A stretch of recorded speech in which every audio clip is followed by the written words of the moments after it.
राधा बरसाने वाली राधा राधा राधा राधा ओ बरसाने वाली राधा राधा राधा राधा राधा किशोरी प्यारी राधा श्री राधा किशोरी प्यारी राधा श्री राधा श्री राधा किशोरी प्यारी राधा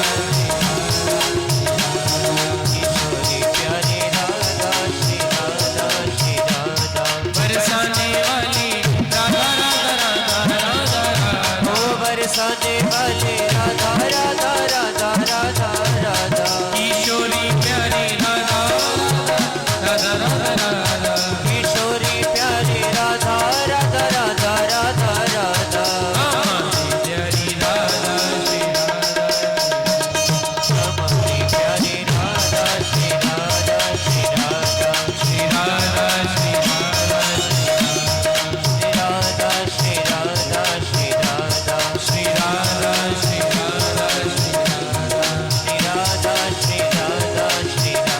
श्री राधा श्री राधा श्री राधा श्री राधा श्री राधा श्री राधा श्री राधा श्री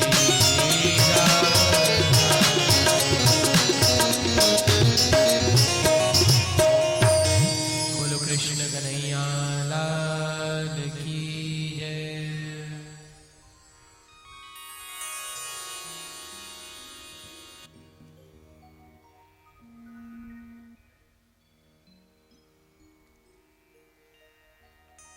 आइए पतित पावनी मोक्षदायिनी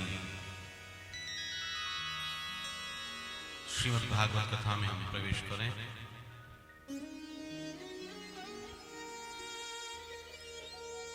विगत 4 दिनों से इस गंगा में आप और हम स्नान कर रहे हैं और आज इस गंगा में स्नान करने का पंचम दिवस 5वां दिन है।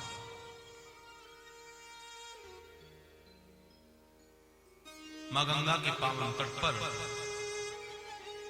भगवान सुखदेव जी बैठे हैं और परीक्षित को ये कथा सुना रहे हैं।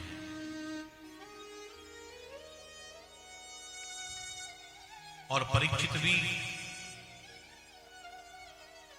एक चित्त होकर कथा सुन रहा है।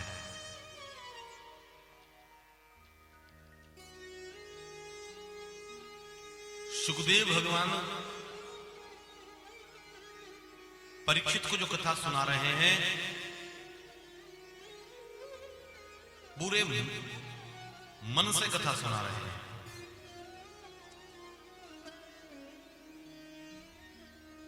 क्योंकि गुरु बनकर आए हैं।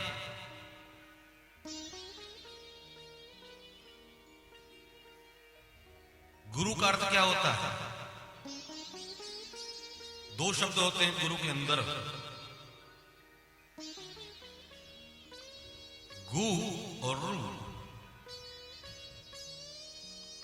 गु कहते हैं अंधकार को और रु कहते हैं प्रकाश को। अंधकार से जो हमें प्रकाश की ओर ले जाए उस तत्व का नाम होता है गुरु।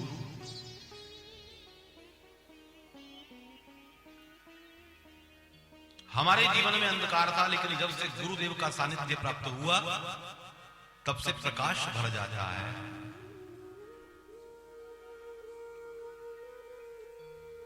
पांच गकार हैं जिनकी महिमा अपने आप में अद्भुत है। सबसे पहले गुरु, ग आता है इसमें। दूसरा गौ यानी गाय।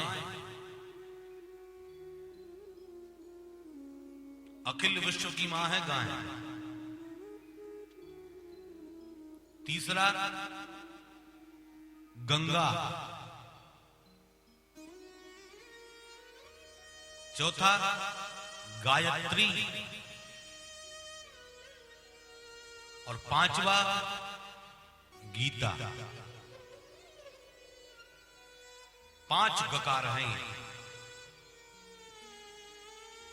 गुरु, गौ, गंगा, गायत्री और गीता।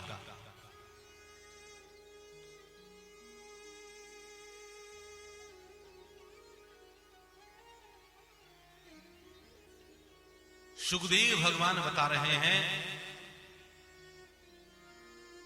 कि परीक्षित, ये तट ही ऐसा है। बताया श्रीमद् भागवत जो है वो त्रिवेणी है।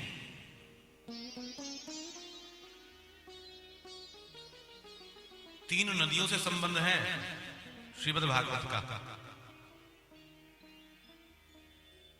गंगा, यमुना और सरस्वती,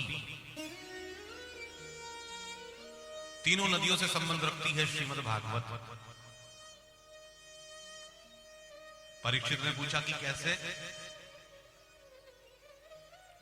तो बताया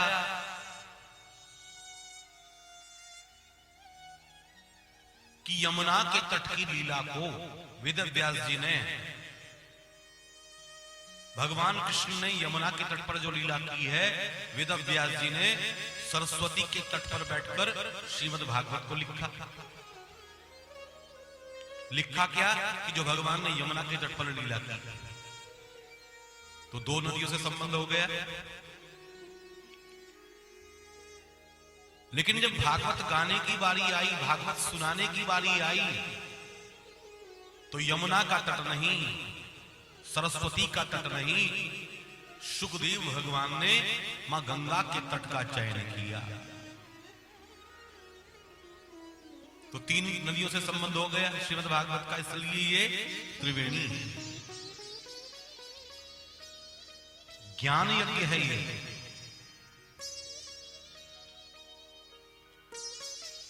गंगा और यमुना तो प्रत्यक्ष रूप से सबको दिखाई देती हैं, लेकिन सरस्वती हर जगह दिखाई नहीं देती। सरस्वती लुप्त रहती है, छिपी रहती है। सरस्वती कौन है? सरस्वती है ज्ञान, गंगा है भक्ति, यमुना है वैराग्य। भक्ति, ज्ञान और वैराग्य का संगम श्रीमद् भागवत है।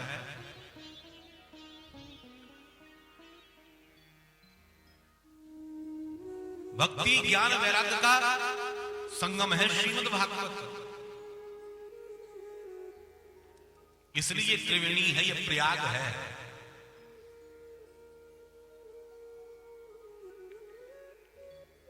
सरस्वती लुप्त रहती है, यानी ज्ञान लुप्त रहता है। भक्ति तो सबको दिखाई देती है, गंगा तो सबको दिखाई देती है, वैराग्य भी सबको दिखाई देता है यमुना के रूप में, लेकिन सरस्वती ज्ञान के रूप में छिपी रहती है। और अप्रकट ज्ञान को प्रकट करने का काम ही श्रीमद् भागवत करती है। हमारे ज्ञान के ऊपर धूल चढ़ गई है, रज चढ़ गई है, उस धूल को साफ करने का काम श्रीमद् भागवत करती है। ऐसा नहीं है कि हमें ज्ञान नहीं है, प्रत्येक व्यक्ति को ज्ञान है, बस किसी का वो ज्ञान उजागर है और किसी का वो ज्ञान ढका हुआ है सबको। जैसे माताएं बहनें चुटिया बांधती हैं, चोटी बांधती हैं, तो अपने केशों को 3 जगह विभक्त करती हैं, 3 जगह बांटती हैं जब चुटिया बनती है। और जब चुटिया को बांधा जाता है, गूंदा जाता है, तो 2 वेणी दिखाई देती हैं। है तो 3 वेणियां, लेकिन दिखाई 2 देती हैं। उसी तरह से गंगा और यमुना तो दिखाई देती है, तीसरी जो वेणी है, तीसरी जो नदी है तो, लेकिन दिखाई नहीं देती।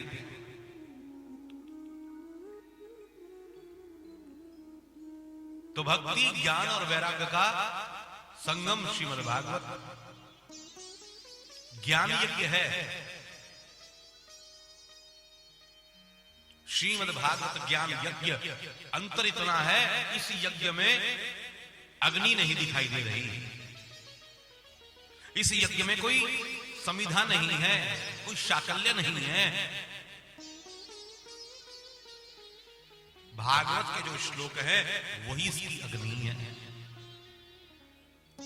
आपकी श्रद्धा जो है वही इसकी सामग्री है। जितनी श्रद्धा से आप सुनोगे उतना लाभ आपको प्राप्त होता चला जाएगा। श्रद्धा कौन है? श्रद्धा है मां भवानी पार्वती, और विश्वास है भगवान शिव। श्रद्धा है मां भवानी और विश्वास है भगवान शिव। और विश्वास और श्रद्धा का जब मिलन होता है तो गणपति का प्राकट्य होता है, ज्ञान का प्राकट्य होता है। कथा में जो श्रद्धा है वो श्रोता है, वक्ता जो है वो विश्वास है। ये जब दोनों एक जगह बैठते हैं, भगवत चिंतन करते हैं, तो दोनों के बीच से ज्ञान उत्पन्न हो जाता है, गणपति उत्पन्न हो जाते हैं, गणेश की उत्पत्ति हो जाती है।